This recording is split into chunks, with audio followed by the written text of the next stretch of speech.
Today, I have an amazing divine revelation which does have certain, I would say, miraculous moments in there, but it is not like the other videos that I have filmed because there is a different, I would say, outcome at the end.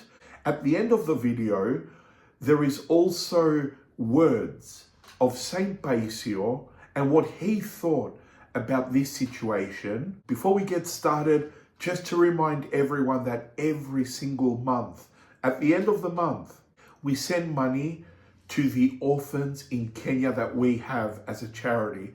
We have over 1,500 orphans across 19 church feeding programs. So please help us. I'm in direct communication with the bishop and the archbishop. So every one of your dollar goes exactly where we say, and we got no overheads. Also, we're up to church number 22, which is of St.Porphyrios. And I'll put the links below the description. This testimony is coming from the father of a 10-year-old girl, which was very sick. And he starts by saying that he went to the hospital in Thessaloniki, to a HEPA, and they did a few tests, but sadly, the team of doctors were unqualified and inexperienced, and they gave his little girl an injection. And he says that my little girl was pretty much finished. She was not breathing, nothing. She swelled up, blacked out, and we thought that she had finished. We cried out in prayer. Finally, the director of the hospital, an experienced doctor, came in and gave her an injection to help the situation. However, the father says, I was told that there is no salvation. After being told there's no hope, he says, I signed up my girl out of hospital to take her home. I kept her for a few days, but she swelled up again, and there was no blood left in her. It was all water and fluid, swelling with fluid. So he took her back to the hospital, this time in Yanitsa, and the doctors tried to withdraw blood for the tests, but they found no blood. And they said, this kid is alive by some miracle, as she should have died. And we can't get any blood, so we can test it. They send us back to a HEPA hospital to put blood in her urgently. But her blood type was a very difficult category to find. So at the blood bank, they told us that they did not have her blood type. He says that this was at 6 p.m. and the blood bank closed at 7 p.m. Now, 6:45, he went to check if there was any update on the blood. And he says that as he was walking with his head bowed, he heard a voice calling him by his name. So the father turns around and he says, I saw a priest in his vestment, whom I've never seen in my life before. And he introduced himself and said that his name was Alexander as well, like the father. Now the priest says to him, this is amazing. I have the same category blood as the one that you are looking for. So he wondered, the father, how did he find out what category blood we needed? From where? This priest was a total stranger from Thessaloniki. So what does that mean? That God sent him. Otherwise, how did he know that we needed blood, but also the category? Let's go, he says to the father. I'll give blood. And I thought to myself, even one bag of blood will last my little girl until the morning. Now the time was 5 to 7, and in 5 minutes, the blood donations would stop for the day. And as we arrived there by miracle, on the 2 chairs where they take blood for the donors, 2 gentlemen were giving blood, and both of their blood type was exactly what we needed for my daughter. And the priest said, I will not give blood now, since 2 donors have been found, but I'll be at your service day and night. Whenever you need me, you call and I'll come and give blood. May it be blessed, he said. And then the priest left. Now the next day the father says that more donors came that matched his daughter's blood type. Now every day the nurses came in and took fluid from his daughter and the other kids from their spine, while all the kids were screaming and crying. We could not hear our kid, so as soon as the doctors left, we would go in and ask our daughter, "Didn't the doctors take any fluid from you?"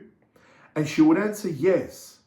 And then we would ask her, "How come the other kids are crying and screaming, but you are so quiet?" And she would answer us, "I do not feel anything." And that's when we noticed that when she would hear the doctors coming in, the little girl would close her eyes and she would pray to Virgin Mary. And our Holy Mother would not let the little girl feel any pain. Just to make a mention that from a very young age, his daughter, from the age of 5 actually and younger, she used to go to katehitiko, to Sunday school, where they learn about the faith. She knew the whole Vespers at church off by heart. She was a child of prayer. She didn't miss katehitiko, Sunday school at all. So one day as we were sitting, she also lost her eyesight.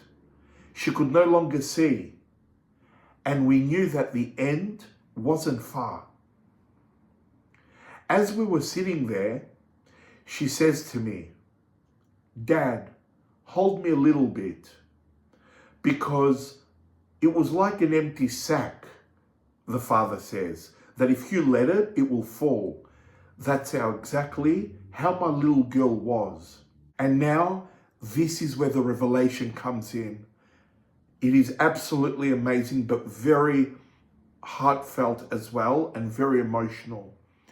The little girl, the father says, as I held her, she says to me, "If people only knew how beautiful it is in the other life, they would run day and night to go to church where God's word is. But how can the churches fit so many people? The church would not be able to fit so many people, but unfortunately, they don't go to church. They go to cafes and coffee shops." Now, this is all from a 10-year-old little girl. And the father adds, "My little girl has never been to a cafe, and yet, by God's enlightenment, she knew." The father says that when his daughter told him this, "I thought something is going on. She can't see, she had lost her eyesight. So I thought to ask her, as she had great love for her mother." She couldn't live without her mother, and she couldn't even stand a moment without her. And the father asked her, "My child, if Jesus came to you now and said, 'Come with me,' what would you do?" "Oh," she replies to her father, "I would run right away." That is, the father adds, she wouldn't think of either her mum or her dad, because that is how beautiful things were there. And she would go with Jesus, as she said. That is what my daughter saw, an innocent child, 10 years of age. So the doctors, they told the father to take his daughter home so she can pass away and not in the hospital. And again, by God's enlightenment, she asked to go to her auntie's house, which was quieter because we had many people come and visit us, which would be just random people having meaningless conversations. And even at that age, she wanted to be surrounded by people that were of God and would speak of God. Now, after a few days, the 10-year-old girl has asked to receive Holy Communion.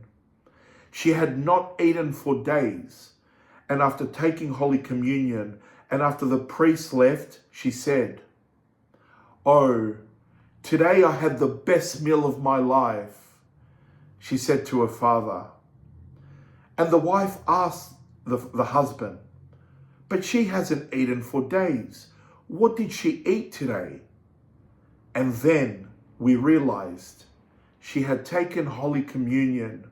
That's why she said she had the best meal of her life. And she said, now you can take me home, there in my room. So all this was by the enlightenment of God. She knew when she was going to die. That's why she said, tonight, take me to my room. So we took her home and into her room. Despite the fact that she couldn't see, she says to me, Daddy, pick me up and hold me again so I can lean on you.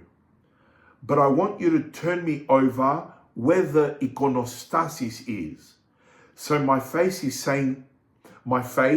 is facing that way. So the father said, yes, that's exactly where it is facing. She then put her hand on her little belly and said, now, Daddy, it is here. She knew it was time to leave this life. Now it is here, she said. And she raised her hand to her chest. And she kept raising her little hand up as she was saying it.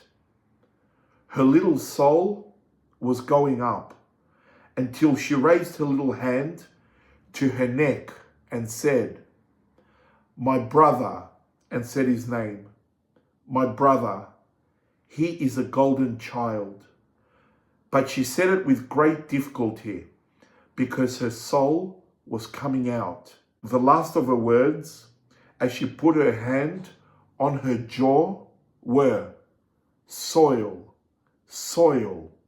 What is soil? I said to her, my child, soil is soil. And after she said these things, she bowed her head to the side and departed from this life. The father goes on to say that until we buried her, her little hands, her little fingers, they were not hardened, they were soft. Whereas if you look at the deceased people who are leaving this life and you grab their fingers, they are stuck hard. But hers were soft like a candle, and her face still had a smile. And what she said, now this is the commentary from St.PAISIO'S, but at the time when the father visited him, he calls him ST.PAISIO'S, ST.PAISIO'S.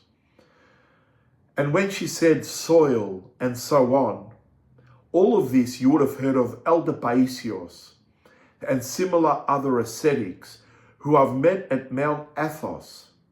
I recounted to them this, and they said that we have been here for so many years at Agio Oros to become what your child became. Your child is an angel. And what she said, soil, she saw the soil and meant we were made from soil, and to soil we will go.